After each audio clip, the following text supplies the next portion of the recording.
Hallelujah, પ્રભુની સ્તુતિ થાવ. Praise the lord. આજનું વચન કરંથીઓને બીજો પત્ર તેનો 9મો અધ્યાય અને 27મી કલમમાંથી લેવામાં આવ્યું છે.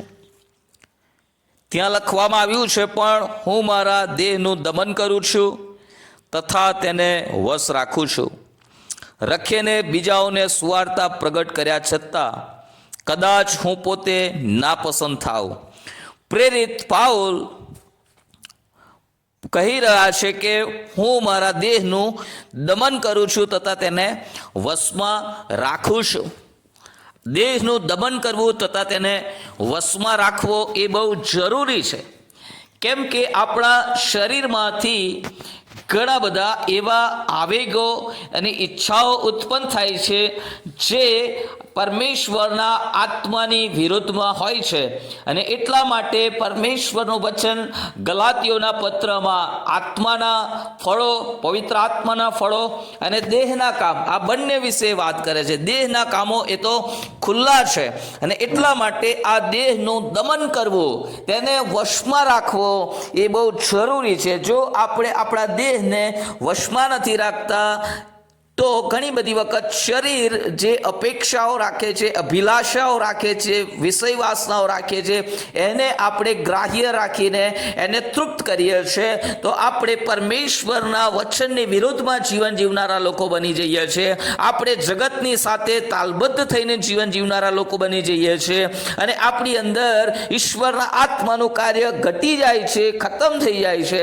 અને એટલા માટે જેમ પ્રેરિત પાઉલ એક મોટા પ્રભુના સેવક છે, પ્રેરિત પાઉલ છે, તેમનું તેડું ઉચ્ચ કક્ષાનું છે, તેમની સેવા ઉચ્ચ કક્ષાની છે, અને તેમ છતાં પણ તેઓ કહે છે હું મારા દેહને વશમાં રાખું છું ને દમન કરું છું. એનો મતલબ એ થાય કે આ શરીર જે માંગે છે, આ શરીર જે ચાહે છે, એ બધું જ તેને આપ કરવાની જરૂર નથી. ઘણી વખત આપણે સતત દરરોજ ખાખા કરીએ, પરંતુ આપણે આ શરીરમાં, હાલેલુયા, આ દેહમાં આપણે ઉપવાસ કરવાની જરૂર છે. ઉપવાસ કરીને આપણે આ શરીરમાં, આ દેહમાં દમન કરી શકીએ છીએ, કે જેથી કરીને આપણે જેટલો પણ ઉપવાસ કરીએ છીએ અને આ દેહનું દમન કરીએ છીએ, આપણે એને ખોરાક આપવાને બદલે એને ખોરાકથી દૂર રાખીએ છીએ, જેથી કરીને આપણું મન પ્રભુમાં પરોવાય, આપણે વધારે પ્રાર્થના સાથે પ્રભુના ચરણોમાં બેસી શકીએ. આ દેહ એવી ઈચ્છા રાખે છે કે આપણે ટીવી આગળ બેસી રહીએ, મોબાઈલ જોતા રહીએ, કે પછીની બીજી કંઈક પ્રવૃત્તિઓ કે જેનાથી આપણા શરીર અને મનને આનંદ મળે છે.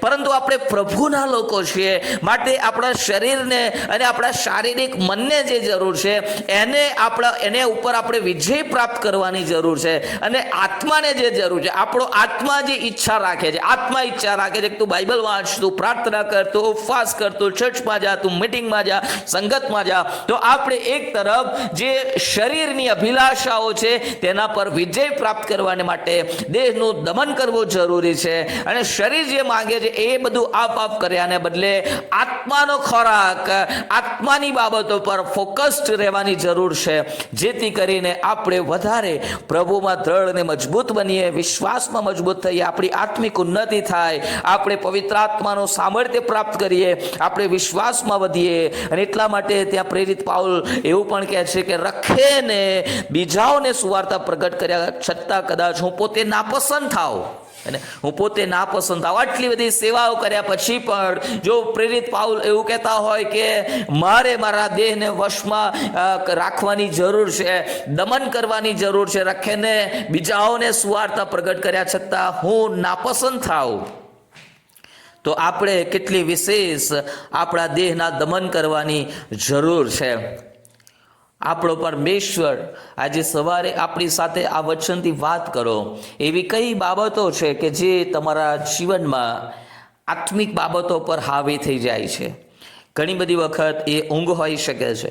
તમે પ્રાર્થના કરવા માગો છો, બાઇબલ વાંચવા માગો છો, પણ તમને ઊંઘ આવી જાય છે, એટલે તમે એ કરી શકતા નથી. તમારે સવારે વહેલા ઉઠીને પ્રાર્થના કરવી છે, બાઇબલ વાંચન કરવું છે, પણ ઊંઘ આવી જાય છે, ઉઠાતું નથી. અને આ બધી બાબતોમાં આપણે દેહ દમન કરવાની જરૂર છે. તમારે ઉપવાસ કરવો છે પણ તમને બહુ ભૂખ લાગે છે, તમે ઉપવાસ પ્રાર્થના નથી કરી શકતા, ટ્રાય કરો. હાલેલુયા, તમે ટ્રાય કરો, કેમ કે દેહનું દમન એ બહુ જરૂરી છે. આપણી આત્મિક વૃદ્ધિ થવી, આત્મિક ઉન્નતિ થવી એ બહુ જરૂરી છે.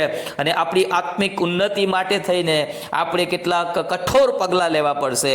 અને આપણે આ શરીરને, આ દેહને જે જોઈએ છે બધું આપવાને બદલે એના પ્રત્યે થોડો કઠોર વલણ અપનાવવાની જરૂર છે.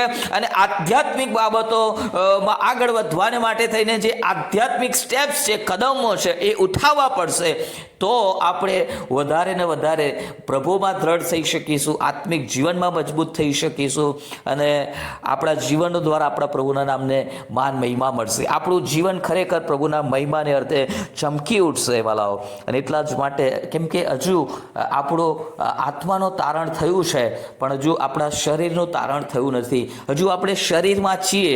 જ્યારે પ્રભુ ઈસુ ખ્રિસ્ત આવશે ત્યારે આપણા જે અધમાવસ્થાના શરીરો છે એ રૂપાંતરિત થઈ જશે.